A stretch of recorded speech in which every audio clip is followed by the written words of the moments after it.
नमस्कार दोस्तों, सोशियोलॉजी पाठशाला यूट्यूब चैनल पे आप सभी का स्वागत है। आज का हमारा पहला प्रश्न है, भूमिका की आंतरिक संरचना का सिद्धांत किसने प्रतिपादित किया है। विकल्प में है Radcliffe brown, SF नाडेल, levy स्ट्रास, Murdock. भूमिका की आंतरिक संरचना किसने दिया है? तो भूमिका की आंतरिक संरचना की अवधारणा सिद्धांत जो है एसएफ नाडेल महोदय ने दिया है। तो इस प्रकार से बी ऑप्शन सही हो जाएगा। नाडेल के बारे में बात करें तो नाडेल एक संरचनावादी सिद्धांतकार हैं। इन्होंने बताया कि भूमिकाओं के संपादन के आधार पर निर्मित संबंधों के द्वारा समाज में व्यवस्था बनी रहती है और समाज इसके द्वारा क्रमबद्ध रूप से बना रहता है। इसी को उन्होंने भूमिका की आंतरिक संरचना की बात की है। और नाडेल के बारे में बात करें तो इनकी एक बहुत महत्वपूर्ण पुस्तक है the theory of social structure. तो यह भी पूछा जाता है कि यह किसकी पुस्तक है, the theory of social structure. तो यह भी नाडेल की पुस्तक है। 3 से यह भी प्रश्न बनता है। हमारा अगला प्रश्न है, निम्नलिखित में से कौन समाजशास्त्र के उद्भव के बौद्धिक स्रोत माने जाते हैं। समाजशास्त्र के उद्भव के बौद्धिक स्रोत की बात करें तो देखिए, समाजशास्त्र के उद्भव के बारे में बात करें तो इसके 2 स्रोत माने जाते हैं। एक तो तात्कालिक कारण माने जाते हैं। तो तात्कालिक कारण की बात करें तो वो है फ्रांसीसी क्रांति और औद्योगिक क्रांति।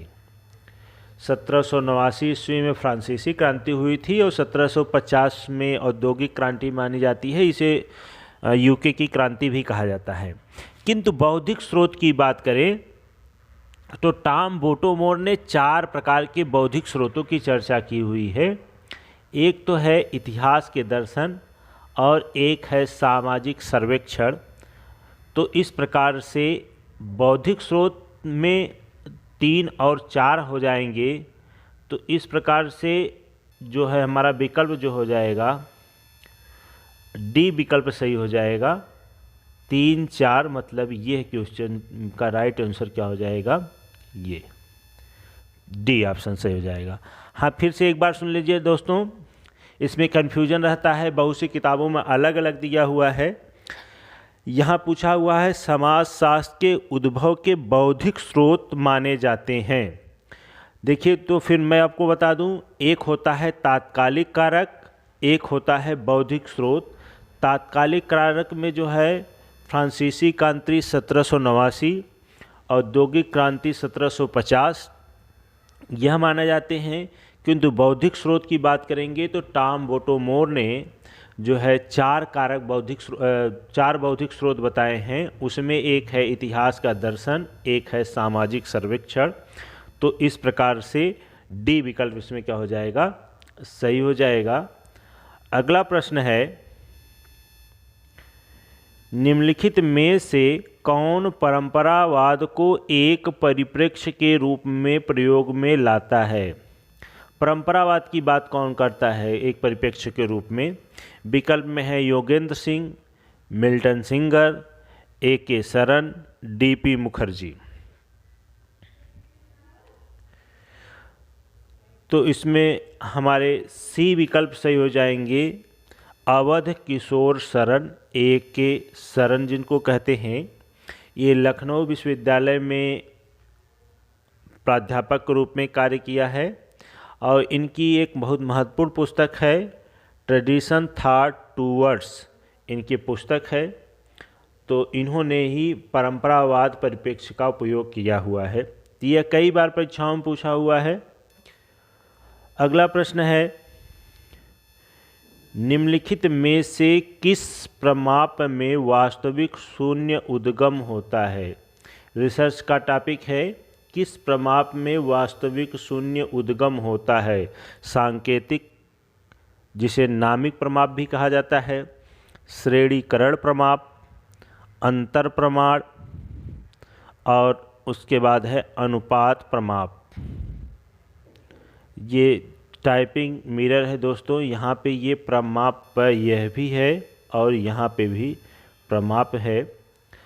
तो इसमें जो है वास्तविक शून्य उद्गम जो होता है वह होता है अनुपात प्रमाप में। तो इस प्रकार से डी विकल्प क्या हो जाएगा, सही हो जाएगा। अगला प्रश्न है, फूको के लिए निम्नलिखित में से कौन सा कथन सही नहीं है। ध्यान रखिएगा, फूको के संदर्भ में पूछ रहा है कौन सा कथन सही नहीं है। देखिए, ज्ञान के उत्पादन द्वारा लोग दूसरों पर शासन करते हैं। ज्ञान व शक्ति का संबंध अभिजनों के षड्यंत्र के कारण होता है। ज्ञान का उच्चतम रूप अधिकतम शक्ति रखता है। ज्ञान शक्ति का सर्वदा प्रतिवाद होता है। तो दोस्तों, इसमें फूको की बात करें तो इन्होंने इसकी बात नहीं की थी। ज्ञान व शक्ति का संबंध अभिजनों के षड्यंत्र के कारण है, इसकी चर्चा जो है मिशेल फूको ने नहीं किया हुआ है। बाकी तीनों चीज़ों के बारे में उन्होंने बताया है। और मिशेल फूको के बारे में बात करें तो इन्होंने कहा कि जिसके पास ज्ञान होता है उसके पास शक्ति होती है। और इनकी पुस्तकों के बारे में बात करें तो माइंडनेस एंड सिविलाइजेशन, पागलपन और सभ्यता इनकी पुस्तक है। एक पुस्तक और है जो बार बार परीक्षाओं में पूछा जाता है, हिस्ट्री ऑफ सेक्सुअलिटी पुस्तक किसकी है, तो यह भी मिशेल फूको की है। डिसिप्लिन एंड पनिश पुस्तक भी मिशेल फूको की है। यह विमर्श, डिस्कोर्स की बात करते हैं, डिस्कोर्स की अवधारणा की चर्चा करते हैं मिशेल फूको। और शक्ति के विमर्श पे जो ये क्वेश्चन है, शक्ति के विमर्श पे, तो इसी पे आधारित है, इसकी भी चर्चा करते हैं। तो इस प्रकार से इसमें बी ऑप्शन जो हो जाएगा सही हो जाएगा। अगला प्रश्न है, पियरे बोर्दियू की हैबिट की अवधारणा इंगित नहीं करती है। हैबिट की बात कौन करता है, तो ये भी आप लोग नोट कर लीजिएगा कि पियरे बोर्दियू जो है हैबिट की अवधारणा देते हैं। तो इसमें किस चीज़ की चर्चा ये नहीं करते हैं, नहीं पूछा हुआ है। तो इसमें जो है ये वस्तुपरक स्थितियों के मध्य संबंधों के संजाल की बात ये नहीं करते हैं। बाकी तीनों चीज़ों की बात उन्होंने हैबिट्स के अंदर की है।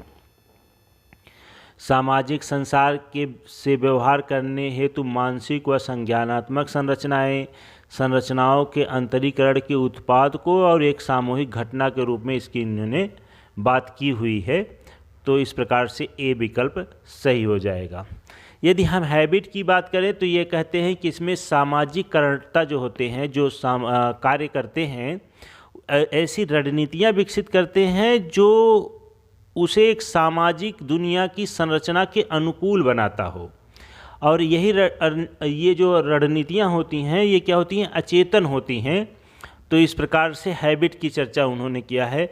पियरे बोर्दियू से और बनने वाले प्रश्नों के बारे में बात करें तो इन्होंने सांस्कृतिक पुनरुत्पाद की अवधारणा दिया हुआ है। क्षेत्र की अवधारणा भी पियरे बोर्दियू से संबंधित है। और इन्होंने सिंबॉलिक वायलेंस की अवधारणा दिया। और एक पुस्तक लिखा है, distinction a social critique of the judgement of taste, इनकी पुस्तक है। तो यह भी प्रश्न पूछे जाते हैं, तो आप लोग इस पर भी ध्यान रखिएगा। अगला प्रश्न है, जैक डेरिडा की दृष्टि में निम्नलिखित में से कौन सा कथन सही नहीं है। सही नहीं है पूछा, यहाँ पे 4 चीज़ें दी हुई हैं, इसमें से एक सही नहीं है। दिया हुआ है, तर्क केंद्रवाद दर्शन व मानव विज्ञानों को समाप्ति की ओर ले गया है। ये बात सही है, इसकी चर्चा जो है डेरिडा करते हैं। पारंपरिक नाट्यशाला प्रतिनिधिवादी तर्क के प्रभुत्व में होता है, यह भी चर्चा करते हैं। निर्दयता की नाट्यशाला भिन्नता की कला हो सकती है, यह भी चर्चा करते हैं। भाषा व्यवस्थित व स्थित होती है, यह गलत बात है, इसकी चर्चा जो है दरीदा नहीं करते हैं। ये कहते हैं कि भाषा व्यवस्थित नहीं होती है। इसके लिए क्या किया जाता है, विखंडन की अवधारणा देते हैं कि जरूरी नहीं है कि भाषा में अर्थ जो भाषा है उसमें स्पष्ट हो, इसको पहले विखंडन करना चाहिए, खंड खंड कर करके उसके अर्थ को निकालना चाहिए। तो इस प्रकार से डिस्कोर्स की बात भी ये करते हैं। तो इस प्रकार से डी ऑप्शन क्या हो जाएगा, सही हो जाएगा। यदि दरीदा से बनने वाले और प्रश्नों के बारे में बात करें तो इन्होंने आर्च राइटिंग महालेखन की अवधारणा को दिया हुआ है, द्विभाषी विपरीतता की अवधारणा को भी इन्होंने दिया हुआ है। ऑफ ग्रामेटोलॉजी नाटककारिता के सिद्धांत के संदर्भ में इन्होंने दिया था, ऑफ ग्रामेटोलॉजी, और पोजीशन इनकी एक पुस्तक है। और साथ साथ अगर दरीदा की बात करें तो ये द्वंद्वात्मक भौतिकवाद का खंडन करते हैं। द्वंद्वात्मक भौतिकवाद की अवधारणा जो है कार्ल मार्क्स महोदय ने दिया था, इस अवधारणा को इन्होंने विखंडनवाद के माध्यम से इसका खंडन किया हुआ है। तो यह भी पूछा जाता है किसने द्वंद्वात्मक भौतिकवाद का खंडन किया हुआ है, तो दरीदा है। और साथ साथ विखंडन के संदर्भ में इन्होंने कहा कि तत्वमीमांसा के विरोधी है। विखंडन जो होता है ये तत्वमीमांसा का क्या होता है, विरोधी होता है। तो यह भी प्रश्न इनसे बनते हैं, तो इसको भी आप लोग ध्यान रखिएगा। अगला प्रश्न है, हैबरमास ने अपने आलोचनात्मक सिद्धांत में निम्नलिखित में से कौन सी अवधारणा प्रयोग की है। देखिए, हैबरमास ने निम्नलिखित में कौन सी धारणा प्रयोग की है।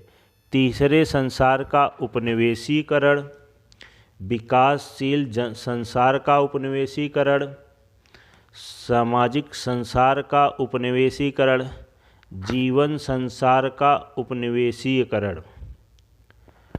तो हैबरमास महोदय ने कहा कि जीवन संसार का उपनिवेशीकरण हो रहा है, तो इस प्रकार से डी विकल्प जो होता है सही हो जाएगा। हैबरमास से और बनने वाले प्रश्नों के बारे में बात करें तो इनकी दो पुस्तकें बहुत महत्वपूर्ण हैं। एक है कम्युनिकेटिव एक्शन और एक है थियरी ऑफ प्रैक्टिस। इनकी दो प्रमुख पुस्तकें हैं, कई परीक्षाओं में पूछा जाता है।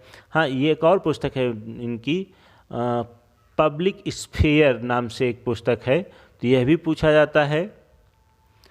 और आगे बात करें तो इन्होंने सामाजिक क्रिया को 4 भागों में बांटा हुआ है। एक है प्रयोजनवादी, मानदंडी, अभिनय शास्त्री और संरचनात्मक, जिसको संप्रेषणात्मक भी कहा जाता है। यदि हैबरमास के बारे में बात करें तो यह नव मार्क्सवादी थे और आलोचनात्मक सिद्धांतकार कहा जाता है। नव मार्क्सवादियों को आलोचनात्मक सिद्धांतकार कहा जाता है। और इन्होंने एक अवधारणा दिया था लेजिटिमिक क्राइसिस, जिसको वैदिकरण का संकट की अवधारणा के नाम से जाना जाता है। तो यह भी कई परीक्षाओं में पूछा हुआ है हैबरमास से। और इन्होंने सार्वजनिक क्षेत्र की अवधारणा दिया हुआ है, इंग्लिश में पब्लिक स्फीयर, तो यह भी पूछा जाता है इनकी। और इन्होंने बताया कि विज्ञान और प्रौद्योगिकी जो है पूंजीवाद समाज की चाकर है। तो यह भी पूछा जाए कि किसने कहा कि विज्ञान और प्रौद्योगिकी पूंजीवादी समाज की चाकर है, तो यह भी हैबरमास से संबंधित क्वेश्चन है। और इन्होंने उत्तर आधुनिकता को नव रूढ़िवादी के रूप में माना हुआ है, तो यह भी प्रश्न इनसे बनते हैं, तो आप लोग इसको भी नोट कर लीजिएगा। अगला प्रश्न है, निम्नलिखित में से कौन प्रलय को आधुनिक तर्कसंगतता की रूपावली समझता है। विकल्प में है Anthony Giddens, Ulrich Beck, Zygmunt Bauman, George Ritzer. तो आधुनिक तर्कसंगतता की रूपावली को प्रलय के रूप में किसने माना हुआ है, तो विकल्प सी झिंगमुन बामैन महोदय ने इसकी अवधारणा को दिया हुआ है। तो इस प्रकार से सी विकल्प क्या हो जाएगा, सही हो जाएगा। झिंगमुन बामैन से ये एक आधुनिक समाजशास्त्री थे। इनसे बनने वाले प्रश्नों के बारे में बात करें तो इन्होंने आधुनिकता को विध्वंसक माना हुआ है। तो यह भी प्रश्न इनसे बनता है कि किसने आधुनिकता को विध्वंसक माना है, तो झिंगमुन बामन महोदय हैं। इनसे एक और बहुत महत्वपूर्ण प्रश्न बनता है, कई बार परीक्षाओं में पूछा हुआ है कि नौकरशाही बारूद से भरी हुई बंदूक की तरह है। नौकरशाही को उन्होंने क्या कहा, बारूद से भरी हुई बंदूक की तरह है और इसे जिधर चाहो उधर चला दो। तो यह नौकरशाही के संदर्भ में कहते हैं। यह भी प्रश्न पूछा जाता है, ये किसने कहा है। और पूंजीवादी व्यवस्था में आधुनिकता को तेज किया है। पूंजीवादी व्यवस्था जो है आधुनिकता को बढ़ाने में बहुत महत्वपूर्ण योगदान दिया हुआ है। और इसी के संदर्भ में उन्होंने जवाबी संस्कृति, काउंटर कल्चर की भी बात करते हैं। तो यह भी पूछा जाता है, जवाबी संस्कृति की अवधारणा या काउंटर कल्चर की अवधारणा किसने दिया हुआ है। तो यह भी झिंगमुन बामन महोदय ने दिया हुआ है। और इन्होंने कहा कि आधुनिकता का बहुत बड़ा लक्षण क्या है, नैतिकता का अभाव। आधुनिकता में क्या होता है, नैतिकता का हनन हो जाता है। नैतिकता धीरे धीरे क्या हो जाती है, क्षीण हो जाती है या समाप्त हो जाती है। यह भी कोटेशन किसका है, झिंगमुन बामन महोदय का है। अगला प्रश्न है, कारण एवं प्रभाव के संबंध की व्याख्या है सर्वाधिक उपयुक्त शोध प्रारूप क्या है। कौन सा शोध प्रारूप है जो कारण और प्रभाव के संदर्भ में होता है। तो विकल्प में है प्रयोगात्मक, वर्णनात्मक, अन्वेषणात्मक, निदानात्मक। यदि हम निदानात्मक की बात करें तो निदानात्मक मतलब समाज की कोई समस्या के निदान के लिए जो शोध किया जाता है उसे हम निदानात्मक शोध कहते हैं। अन्वेषणात्मक वह शोध होता है जो किसी नई जानकारी या नए क्षेत्र में शोध किया जाता है जिसके बारे में बहुत कुछ पता ना हो, तो उसे हम क्या कहते हैं, अन्वेषणात्मक शोध कहते हैं। यदि हम वर्णनात्मक की बात करें तो किसी घटना का वर्णन विस्तृत रूप में हम करते हैं तो उसे वर्णनात्मक शोध करेंगे। यदि कारण प्रभाव की चर्चा करने की बात करेंगे तो यह जो है प्रयोगात्मक शोध में किया जाता है। तो इस प्रकार से ए विकल्प क्या हो जाएगा, सही हो जाएगा। अगला प्रश्न है,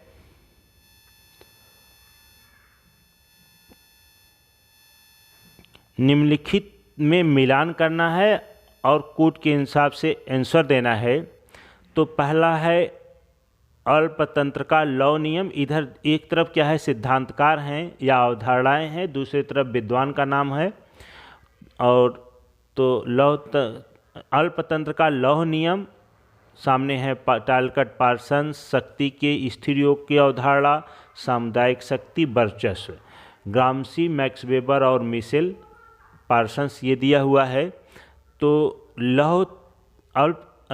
अल्पतंत्र का लौह नियम जो है यह मिशेल महोदय ने दिया हुआ है। तो ए का क्या हो जाएगा, 4 सही हो जाएगा। शक्ति के स्थिर योग की अवधारणा जो है मैक्स वेबर महोदय ने दिया हुआ है, तो 2 का 3 हो जाएगा। और सामुदायिक शक्ति की बात करें तो यह जो है टालकट पार्सन्स महोदय ने दिया हुआ है। और वर्चस्व की बात ग्राम्सी महोदय ने किया हुआ है। क्षमा चाहते हैं दोस्तों, इसमें जो टाइपिंग एरर है ये, इसमें ए बी सी की जगह पे इसमें 1 2 3 लिखा हुआ है। तो ये समझ लीजिए 1 2 3 है। तो इस प्रकार से इसमें जो है हमारा सी विकल्प क्या हो जाएगा, सही हो जाएगा। 3 4 2 1। तो इस प्रकार से ये सी विकल्प क्या हो जाएगा, सही हो जाएगा। अगला प्रश्न है, महुआ में संयुक्त परिवार की संरचनात्मक प्रकारात्मक एकता का अध्ययन किसने किया है। संरचनात्मक प्रकारात्मक एकता महुआ गांव में का है। ये महुआ गांव का अध्ययन किसने किया है, और वह संरचनात्मक प्रकारात्मक अध्ययन। तब यह ध्यान रखिएगा, जिस भी व्यक्ति का होगा, अभी मैं बताऊंगा किसका है ये। महुआ गांव का अध्ययन में एक तो पहली चीज़ ये कि महुआ गांव, और दूसरा महुआ गांव का अध्ययन करके संयुक्त परिवार की बात करते हैं, और संयुक्त परिवार की प्रकारात्मक एकता, संरचनात्मक और प्रकारात्मक एकता की बात करते हैं। विकल्प में है K M. Kapadia, Neera Desai, I P. Desai, A M. Shah. तो महुआ का और संयुक्त परिवार का अध्ययन जो है आई.पी. देसाई ने किया हुआ है। तो इस प्रकार से सी विकल्प सही हो जाएगा। आई.पी. देसाई ने गुजरात का एक ज़िला है सौराष्ट्र, वहाँ के महुआ गांव का अध्ययन किया था और इस प्रकार की अवधारणाओं को दिया है इसलिए। और उन्होंने एक पुस्तक लिखा था उस गुजरात के सौराष्ट्र ज़िले के महुआ गांव का अध्ययन करके, some aspect of family in महुआ। किताब के नाम में भी महुआ जुड़ा हुआ है। तो इस प्रकार से तो यह भी ध्यान रखिएगा, ऊपर बताई दिए कि यह संयुक्त परिवार के अध्ययन से जुड़ा हुआ है और यह संरचनात्मक प्रकार्यात्मक परिप्रेक्ष्य में इसका अध्ययन करते हैं। यदि हम आई.पी. देसाई से बनने वाले और प्रश्नों के बारे में बात करें तो इन्होंने 5 प्रकार के परिवारों की चर्चा किया हुआ है और इन्होंने कहा कि संयुक्त परिवार जो है सेवा का परिवार होता है। संयुक्त परिवार सेवा का परिवार होता है, लेकिन एक चीज़ इन्होंने और बताया कि संयुक्त परिवार में संयुक्त आवास की बात ये नहीं करते हैं। ये चाहते हैं कि संयुक्त परिवार में संयुक्त आवास न रहे, क्योंकि इससे परिवार में ढेर सारे विवाद होते हैं, समस्याएं होती हैं। तो संयुक्त परिवार के बारे में ये चाह रहे हैं कि संयुक्त परिवार रहे, लेकिन संयुक्त आवास न रहे। ऐसी चर्चा जो है आई.पी. देसाई महोदय करते हैं। अगला प्रश्न है, मार्क्स ने अपने उद्विकासी ढांचे में समाज को किस क्रम में व्यवस्थित किया है? मार्क्स के समाज का उद्विकास का क्रम क्या है, ये पूछा हुआ है। आदिम साम्यवाद, सामंतवाद, पूंजीवाद, समाजवाद। दोस्तों आप लोगों को बता दें कि कार्ल मार्क्स महोदय ने 5 प्रकार के समाज के क्रम की चर्चा किया हुआ है। एक तो है पहला इन्होंने कहा कि आदिम साम्यवादी समाज था। दूसरा इन्होंने प्राचीन समाज की चर्चा किया। तीसरा इन्होंने सामंतवादी समाज, और चौथा जो है पूंजीवादी समाज जो वर्तमान में चल रहा है। और 5वां समाज जो है ये समाजवादी समाज की यह कल्पना किए थे कार्ल मार्क्स ने।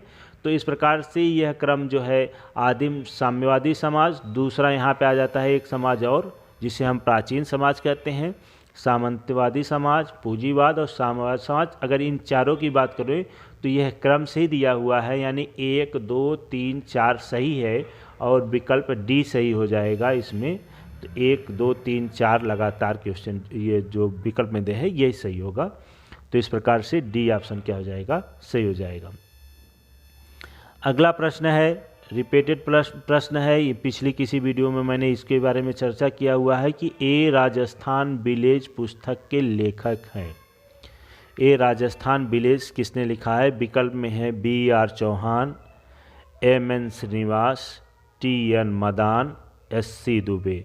दोस्तों तो आप लोगों को बता दें कि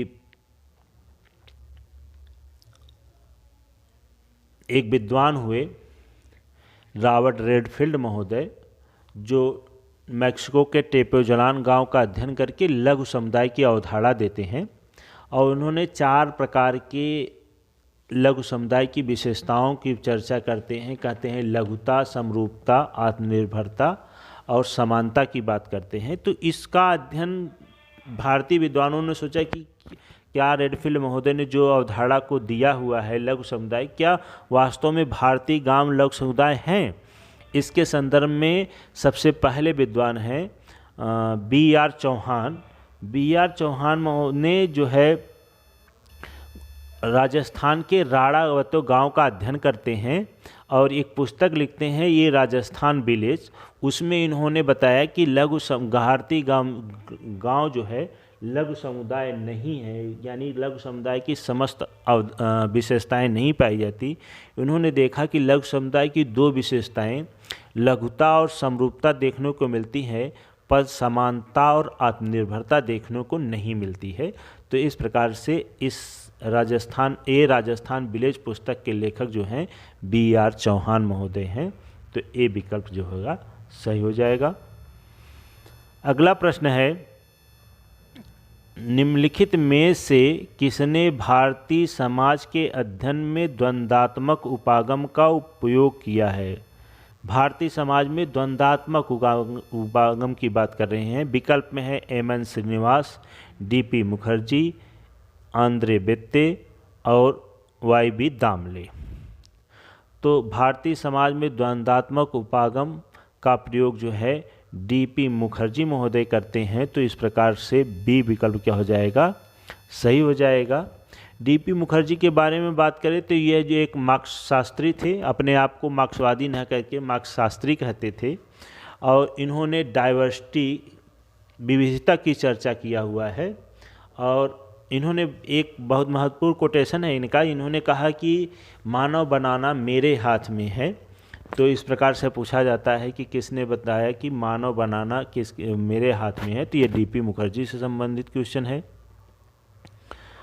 और इन्होंने एक कोटेशन और कहा कि भारतीय समाज को समझना है तो भारतीय परंपराओं का अध्ययन करना जरूरी है।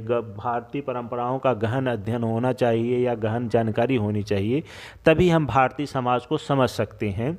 और इन्होंने बताया, इनकी द्वंद्व की बात करें कि कहाँ पे द्वंद्व की बात चर्चा ये करते हैं, तो इन्होंने बताया कि व्यक्ति बनाम सामूहिकता में द्वंद्व देखने को मिलता है, और आधुनिकता का परंपराओं के साथ द्वंद्व होता है।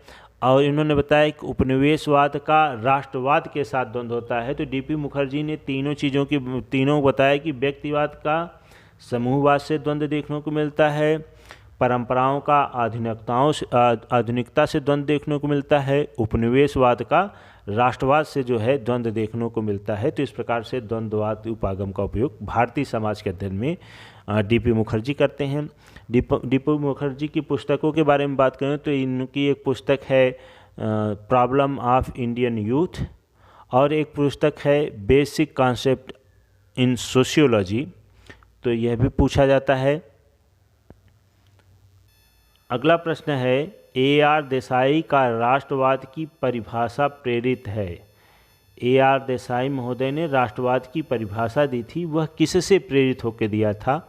विकल्प में है S.M. लिप्सेट से, E.H. कार से, M. वेबर से, एल्थुजर से। तो A.R. देसाई महोदय जो है E.H. कार से जो है प्रभावित थे, और अपनी राष्ट्रवाद की परिभाषा जो है इन्हीं से E.H. कार से प्रभावित होकर के देते हैं। तो इस प्रकार से बी विकल्प जो होगा सही हो जाएगा। यदि हम A.R. देसाई की बात करें तो इनका पूरा नाम है अक्षयलाल रमणलाल देसाई, और यह एक यांत्रिक मार्क्सवादी हैं। इनको यांत्रिक मार्क्सवादी जो है घनश्याम शाह महोदय ने कहा है कि ये यांत्रिक मार्क्सवादी हैं, और इन्हें ठेठ मार्क्सवादी भी कहा जाता है। और इन्होंने बताया कि भारत में जो भौतिकता आई हुई है, यह जो है अंग्रेज़ों की देन है। अंग्रेज यहाँ पे न आए होते तो यहाँ पे भौतिकता न होती, यहाँ पे समूहवादिता या इस प्रकार की भावनाएं थी। भौतिकता के बारे में इतनी चर्चाएं नहीं थी, आध्यात्म की ज़्यादा चर्चाएं होती थी। भौतिकता जो है अंग्रेज़ों की देन है। और इन्होंने कहा कि भारतीय राजनीति में जाति की प्रतिछाया देखने को मिलती है। तो यह भी प्रश्न पूछा जाता है, किसने कहा कि भारतीय राजनीति में जाति की प्रतिछाया देखने को मिलती है? तो A.R. देसाई महोदय हैं। और भारतीय समाज में संपत्ति संबंध पाया जाता है, ये किसने कहा है? तो ये A.R. देसाई महोदय ने कहा है। इनकी 2-3 पुस्तकें महत्वपूर्ण हैं। एक जो है इनकी है social background of Indian nationalism, एक है रिसेंट ट्रेंड इंडियन नेशनलिज्म, और एक है पीजेंट स्ट्रगल इन इंडिया। तो यह भी प्रश्न पूछे जाते हैं कि किसकी पुस्तक है पीजेंट स्ट्रगल इन इंडिया, या फिर Indian social background the social background of Indian nationalism. तो यह भी AR देसाई महोदय की है। अगला प्रश्न है, किस भारतीय समाजशास्त्री ने सामाजिक संरचना और भारतीय समाज की मूल्य व्यवस्था पर कार्य किया हुआ है? सामाजिक संरचना, साथ में क्या है, भारत की समाज की मूल्य व्यवस्था। विकल्प में है AM Srinivas, AR Desai, Radha Kamal Mukherjee, Louis Dumont. तो यह बहुत प्रमुख समाजशास्त्री रहे हैं। मूल्य का समाजशास्त्र इनकी पुस्तक है और ये जो है लखनऊ विश्वविद्यालय के कुलपति भी रहे हैं, राधा कमल मुखर्जी महोदय। इन्होंने ही भारतीय सामाजिक संरचना और भारतीय समाज की मूल्य व्यवस्था पर कार्य किया हुआ है। यदि राधा कमल मुखर्जी के बारे में बात करें तो यह जो है ग्वालियर के महाराजा के आर्थिक सलाहकार भी रहे हैं और यह अर्थशास्त्र का संस्थात्मक सिद्धांत को देते हैं। और राधा कमल मुखर्जी से पूछे जाने वाले प्रश्नों की बात करें तो यह महाविज्ञान की अवधारणा को देते हैं। एक इनके सिद्धांत है प्रवासिता का सिद्धांत, यह भी पूछा जाता है। और मूल्यों से संबंधित इनका मूल्य का संस्करण या मूल्य का समाजशास्त्र भी पूछा जाता है। और ये जो है समुदायों के समुदाय की भी चर्चा करते हैं। फ्लोरिंग ऑफ आर्ट जो है इनकी बहुत महत्वपूर्ण एक पुस्तक है। और ये जो है सामाजिक परिस्थितिकी, सोशल इकोलॉजी की भी बात करते हैं। एक इनकी और बहुत महत्वपूर्ण पुस्तक है इंडियन वर्किंग क्लास। तो यह भी प्रश्न जो है राधा कमल मुखर्जी से पूछे जाते हैं, तो आप लोग इसको भी ध्यान रखिएगा। अगला प्रश्न है, हाँ दोस्तों, आप लोगों से ये कहना चाहेंगे कि यदि हमारी वीडियो आप लोगों को अच्छी लगती है तो लाइक करें और कमेंट भी करें। यदि कुछ प्रश्न में कोई समस्या हो तो वह भी पूछ सकते हैं। तो हमारा अगला प्रश्न है, लर्नर ने उनके कार्य the passing of traditional society किस परिप्रेक्ष्य में उपयोग किया है? तो आप लोग ध्यान रखिएगा, लर्नर महोदय की पुस्तक है the passing of traditional society. इसमें किस परिप्रेक्ष्य का उपयोग किया हुआ है? उद्विकासवादी, चक्री, प्रसारवादी, प्रकार्यात्मक। तो दोस्तों आप लोगों को बता दें कि लर्नर महोदय एक प्रसारवादी सिद्धांतवेत्ता थे। तो इस प्रकार से सी विकल्प क्या हो जाएगा? सही हो जाएगा। The passing of traditional society में लर्नर महोदय ने प्रसारवादी परिप्रेक्ष्य का उपयोग किया हुआ है।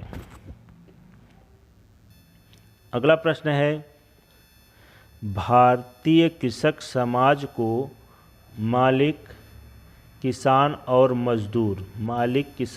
मजदूर में किसने विभाजित किया है? विकल्प में है Daniel Thorner, Joan Mencher, Redfield, NS Jodha.